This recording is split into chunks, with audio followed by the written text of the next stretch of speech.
আমার আরও একটা নতুন ভিডিওতে সবাইকে অনেক অনেক ওয়েলকাম। আর আজকের এই ভিডিওটা হচ্ছে এই বছরের জানুয়ারি মাসে আমরা ঘুরতে গেছিলাম সেই সময়কার ভিডিও। আর বড় ভিডিও যেহেতু এই এদিক সেদিক করে গুছাতেই এতদিন একটু সময় লেগে গেল ছাড়তে। তো যাই হোক, আগের দিন রাত্রিবেলা যেহেতু সেই সময় শীতকাল ছিল, একটা ফ্রুট কেক বানিয়ে নিয়েছিলাম।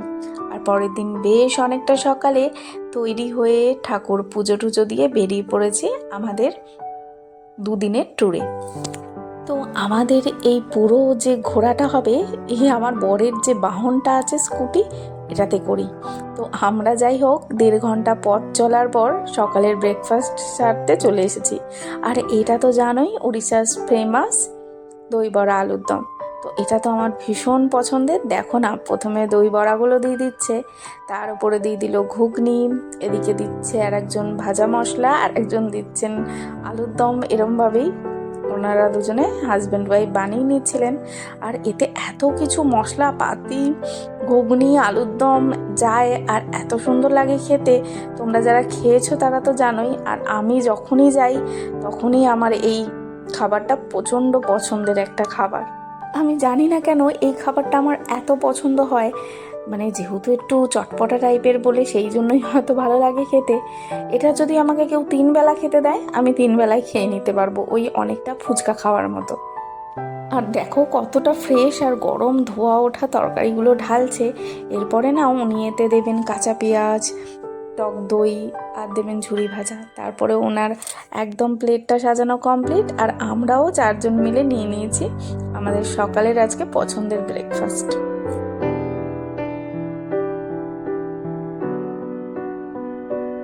একটু ব্রেকফাস্ট সেরে আবার বেরিয়ে পড়েছি আমরা আমাদের গন্তব্যের দিকে। আর এই রাস্তাটা দিয়ে যতবারই যাই ততবারই এই যে এত এত বানর থাকে এখানে। আর আমার এত ভয় লাগে কি বলবো, কারণ হাতে তো মোবাইল থাকে, আর এরা কখন যে মোবাইলটাকে কেড়ে নেবে সেই ভয়টাই সবসময় আমি পাই।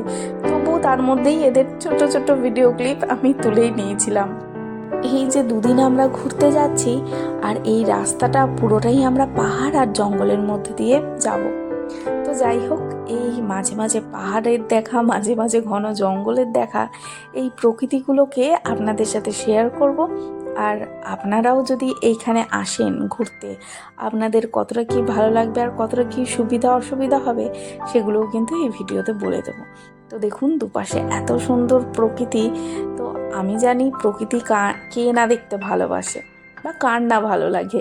তো আপনারাও যারা আসবেন তারা এই অক্টোবর থেকে ফেব্রুয়ারির মধ্যে এই জায়গাগুলো ঘুরতেই পারেন। তো বর্ষাকালে আরও সুন্দর লাগে, কিন্তু বর্ষাকালে এইসব রাস্তা হয়ে ওঠে ভীষণ বিপজ্জনক। আজকে আমাদের প্রথম গন্তব্যস্থল হচ্ছে বলদা কেভস। এটা উড়িষ্যা রাজ্যের কোরাপুট জেলায় অবস্থিত একটি প্রাকৃতিক গুহা। এই কেভসটা কিন্তু অফবিট পর্যটন কেন্দ্র বলা যেতে পারে, কারণ এই কেভসটার ব্যাপারে কিন্তু অনেকেই জানেন না। এই কেভসটা কিন্তু বিশাল সমতল পাহাড়ের চূড়া বা টেবিল টপ মালভূমির জন্য বিশেষ পরিচিত। এর প্রধান কয়েকটি আকর্ষণীয় জিনিস রয়েছে, যেটা আপনাদের গেলে তো মুগ্ধ করবেই। সেটা হচ্ছে এই উপর থেকে গুহাটির আকৃতি ও আশেপাশের প্রাকৃতিক দৃশ্য দেখতে অনেকটা ভারতের মানচিত্রের মতো লাগে, তাই এটিকে ইন্ডিয়া ম্যাপ কেভসও বলা হয়ে থাকে। আর এই ভিডিও দেখে তো বুঝতেই পারছেন যেটুকু, যে পাহাড়ের চূড়াটা অনেকটা বিশাল আর সমতল, আর নিচের ভিউটাও বেশ সুন্দর। এবার চলে আসি, এর আরও একটা মেন আকর্ষণ হচ্ছে এই পাহাড়ের উপরেই রয়েছে একটা সুন্দর প্রাকৃতিক হ্রদ। এবার একটা কথা বলি, যারা আপনারা স্কুটি বা বাইক নিয়ে যাবেন তাদের অনেক সময় গুগল ম্যাপ ভুলটা দেখিয়েই দিতে পারে, যেরকম আমাদের দেখিয়েছিল। আমাদের দুটো রাস্তা দেখিয়েছিল, এবার আমরা বুঝতে পারিনি কোনটা সামনে আর কোনটা পেছনের রাস্তা। তো আমরা কি করেছি, পেছনের দিক থেকে ওঠার চেষ্টা করেছি, যার ফলে সেই রাস্তাটা ভীষণই বিপজ্জনক ছিল। আমরা যে কিভাবে ওই পাহাড়ের অত উপরে উঠেছি সে শুধু আমরাই জানি। আর সামনে থেকে উঠলে প্রথমেই পড়বে বলদা কেভসটা, তারপরে হ্রদটা পড়বে, আর পেছন দিক থেকে খবরদার ওঠার চেষ্টাও করবেন না।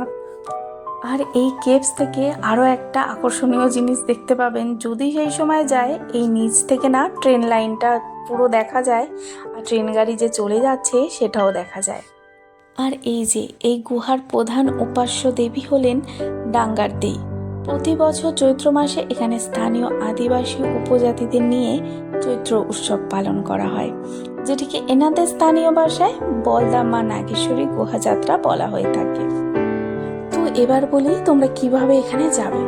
তো কোরাপুট থেকে তোমরা গাড়ি করে নিতে পারো। এই কোরাপুটে ঘোরার সময় তাদের বলতে পারো, তো তারাই তোমাদের এই গুহাতে নিয়ে আসতে পারবে।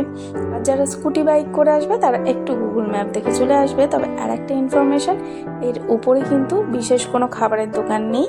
যদি বাচ্চারা থাকে তো তাদের শুকনো খাবার বয়ে নিয়ে আসতে হবে। আর উপরে কোনো ওয়াশরুমের ব্যাপারও কিন্তু নেই। তো ভিডিওটা কেমন লাগলো কমেন্ট করে জানিও। লাইক শেয়ার সাবস্ক্রাইব করে পাশে দেখো। ফেসবুক থেকে দেখলে প্লিজ ফলো করে দিও। চলে আসবো নতুন আর